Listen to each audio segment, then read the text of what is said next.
We get into the numbers, man, and Les Miles, when laying more than 7 on the road, laying 24 and a half. This number surprised me. I thought maybe we'd have a 16, 17. The 24 and a half literally surprised me. Yeah, they've only beat the spread 3 of the last 12 times, laying that 7 or more away from home has LSU. And look at the other side, Syracuse really comes hard against the SEC. Last 8 games, 6-1-1 to the spread. I gotta like their chances here. As you mentioned, they're 3-0 undefeated. That's the first time since 1991. You have to give them their due. Maybe they're not all of a 3-0 football team, but they're certainly high on themselves right now. You catch LSU off that big win, that big revenge win over Auburn, having beaten Mississippi State the game before. I think this game reeks of letdown for the Tigers. All right, so how about this Mississippi State Auburn game? This is an opportunity, and I talked with a good friend of yours, Dave Malinsky, earlier in the week, and we were talking about the theme of the week in college and the NFL this week. It's almost like it's like the Monday morning after the Friday crash with the stock market. You got an opportunity to buy low, some stock low, the Colts, etc. Potentially the Eagles, if you like the Eagles. But there's a lot of good teams that you can buy in low here, and Auburn might be one of them. We got punched in the mouth last week. I was on Auburn. Nobody saw that coming. They got carved up, 411 yards on the ground. Leonard Fournette just killed them. But they're back home right now. They make the quarterback change. Johnson, you're out. Seth White is in. How much of an impact is Seth White going to have? I think he'll have a good impact for this football team. They needed to make a change. There's no question about that. Jeremy Johnson just did not fill the bill for Gus Malzahn. What I like about this football game from the Auburn perspective is that early on in the season, Cantor Gaming put up early lines at football games, and this is what you say, buying low for Auburn, because you would have laid here upwards of a touchdown in this football game before the season started, and Auburn is struggling right now. They've been outgained all 3 football games. I like their chances here. Remember, they laid this many points on the road at Mississippi State last year. I think they get back on the right track Saturday. Yeah, Gus Malzahn 7-0 against the spread with conference revenge, courtesy of Marc Lawrence's playbook. And let's hit one last college game quickly before we take a break and talk some NFL football with Marc Lawrence. BYU and Michigan. You and I talked about the BYU schedule before the year started when we were doing our previews. We looked at those nasty 4 games that they were playing. Nebraska, Boise State, UCLA, and now Michigan. We said, hey, a potential 0-4 wouldn't be crazy talk. They would probably take 2-2. They might be able to get out of 3-1, but I was on them last week, plus the points. They nearly won that game outright. I actually sprinkled on the money line as well. Kind of a heartbreaking loss right there. I'm a Michigan guy. I wonder about this. Should Michigan be laying 5.5 points? I think this is a razor-close football game. I think Michigan needs to be concerned about this BYU football team. They come in here with some great numbers. They put up season-high yardage against all 3 opponents. They've held 2 of those 3 opponents to season-low yardage. They're playing on both sides of the football, are the Cougars here, and you've got Michigan here in a not so great of a spot. I mean, they're talking about Big Ten Conference play coming up here next week against Maryland. They're sitting at home right now in the third of a 3-game homestand. I just don't think Michigan's hitting on all cylinders, and BYU is. If it's upset Saturday, this could be one of the games where the upset might happen. Yeah, I think Michigan are going to have their hands full here as well. Michigan, you looked nice against Oregon State. They had 2 freshman quarterbacks. UNLV went in there, covered the number, actually. Michigan played well in the first half. Michigan's offense really isn't explosive enough. We just saw BYU give UCLA all they can handle. UCLA are better than Michigan are. It's a tough spot, though, going from LA right now. They've been flying all around the country, BYU has. It's a tough spot. I think Michigan can win this game, but I'm not in a hurry to be laying a 5.5. And if you look in the playbook, you'll see Bronco Mendenhall has a lot of positive numbers on his side, and the Michigan Wolverines do not when laying points in this game. All right, let's take a quick break talking about buying low. Everyone's real low right now on the New York Giants. They're hosting the Washington Redskins. We've got the Jets and the Eagles on the board. Falcons, Cowboys. Cowboys pick up Matt Castle from the Buffalo Bills. We'll hit all this and more. Game Time Decisions continues. Let's talk about Thursday's NFL contest here. Washington Redskins coming off an upset victory against the Rams. Going into New York, speaking of Yogi Berra, New York is deja vu all over again, isn't it? Slow start for the Giants, and people want Manny and Coughlin's head on a platter. This is deja vu all over again every damn year there. Yeah, it seems to be for the New York Giants. You just wonder how it is Tom Coughlin keeps his job. Every year he's the man always mentioned on the hot seat. Every year he avoids the axe.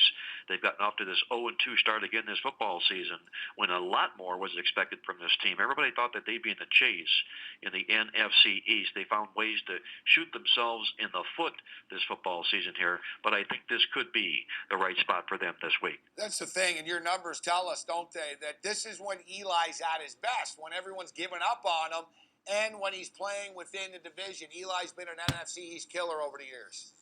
He sure has. He's chewed up the division, and he loves playing division football games. You're talking about a football team also that's pretty good on Thursdays. The New York Giants are perfect 6-0 to the spread on Thursdays when they own a win percentage of 333 or less. So when the spotlight's on them, they're underachieving. It's when they seem to step up. And I think they catch the Redskins in the right spot here this week with Washington off that home underdog win last week. You know, I got to tell you, 3 weeks ago before the season started, I would have told you were crazy if you would have told me that I was going to bet on the New York Jets 2 weeks in a row to open up the season. And then I'd say you're even crazier if I was going to take the Jets 3 weeks in a row. I don't know if I'm going back to the well too many times here, but this Philadelphia game, I initially was thinking it's sort of that, all right, bounce back. Philadelphia's going to get on track here. But it's not like Philadelphia has been unlucky. They're just so out of sync.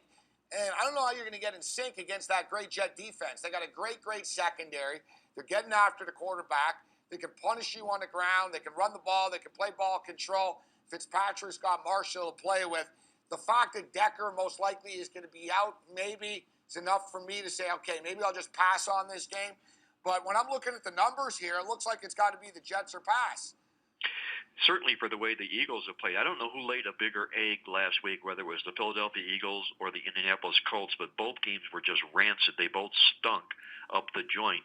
Now, this fits into the buy low, sell high theory because the Philadelphia Eagles figured to be the favorite in this football game, and in fact, they were up until last weekend's results. So, value to the Eagles if you like them, but the truth be known, this football team has got to find a way to run the football. It's ridiculous that they have all this talent in the backfield, and they're the worst rushing team in the National Football League. In the USA Today, I read this week that it was projected that DeMarco Murray would end the season with 88 rushing yards for the year if he replicates what he's done so far. Chip Kelly has got to find a way to boost this offense, and it's got to come with a better running attack. I saw Chip Kelly's press conference earlier today. He seems to be a little bit humbled and concerned about this football game. You know, everyone's critical of DeMarco Murray, 21 carries, 11 yards. Fact of the matter is he's been hit at or behind the line of scrimmage 10 times out of the 21 carries. The offensive line's just not doing their job in Philadelphia at all. Well, the reason he's been hit is because he's been running out of the shotgun. Of the carries he's had, the majority have been out of the shotgun. I mean, the poor guy's got to run 5 yards just to get to the line of scrimmage before he can gain yards. I think there's got to be a change of plan here by Chip Kelly if you want to utilize Murray to the most. Adrian Peterson was complaining about that after the first game as well. It's funny, isn't it? In new NFL, the coaches love the shotgun, but the old school backs, they're going to have to, the new backs have adapted. They're used to that. It drives me crazy when I see teams in a 4th and 1 in a shotgun situation, Marc. I hate that so much.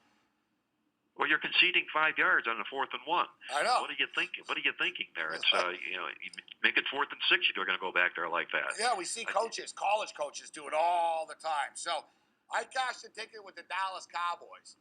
And it was one of those, I'm going to hold my nose and hope Chip for the Kelly best. had to run an offense. But, as you wrote, the Cowboys' numbers on the road, they're unbelievable. These guys they're road warriors. Yeah, and especially when getting points. They went into Philadelphia. They took care of business. They cashed the number. I got to tell you, though, I can't back the Cowboys again this week. And, not having Des Bryant's one thing. Now you got no Tony Romo.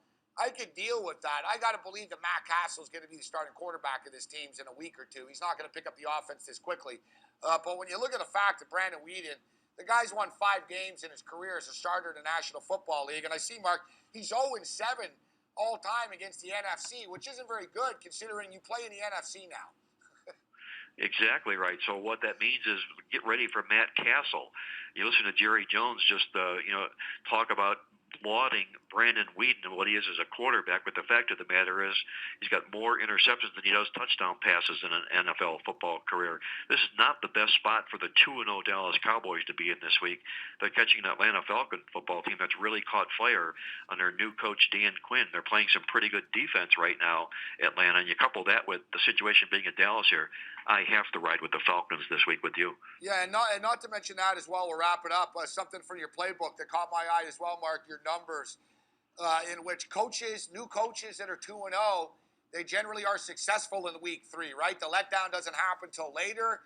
Numbers of coaches with new teams that start off the season 2-0, they got a crazy winning percentage in week 3, don't they?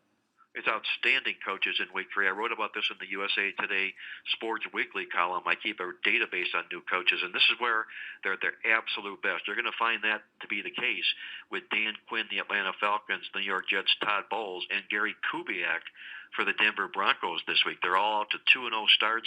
We'll see if we don't cash at least 2 of those 3 tickets. And just quickly on the way out here, as far as Whedon is concerned, he's 5-16 straight up as a starter in the National Football League. With the number at 1.5, 2, it's generally a straight-up proposition this game. Whedon's 0-8 straight up and against the spread in his last 8 starts. Brandon Whedon is 0-7 straight up in his career against teams from the NFC. And, he's also 0-5 straight up and against the spread off of teams, off of 2 straight wins. But basically, Whedon's 0-something against everybody in every angle. That's the moral of the story. It is the moral of the story. Unfortunately, for the Dallas Cowboys, they have to live with what they have right now, and that's the reason Matt Castle went out. In fact, I keep a league, a database on quarterbacks. We call it our quarterback league, and we're just re-updating the Matt Castle database right now because we know for certain it won't probably be next week or the week thereafter. We'll be talking about Matt Castle's numbers as a starting quarterback in the NFL. Marc Lawrence, Playbook.com. As you can tell, he's ready to go for week 4 of the collegiate football campaign. Week 3, NFL. Check it out, Playbook.com. Always a pleasure. Thanks. And